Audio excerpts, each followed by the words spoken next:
Why, Peter, you're bleeding. Oh, yeah.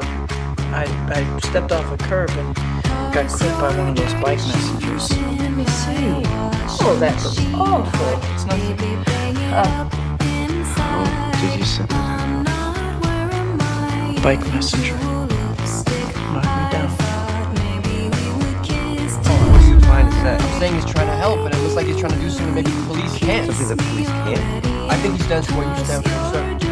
Protecting innocent people from bad guys. This guy wears a mask like an outlaw, but he's not protecting innocent people.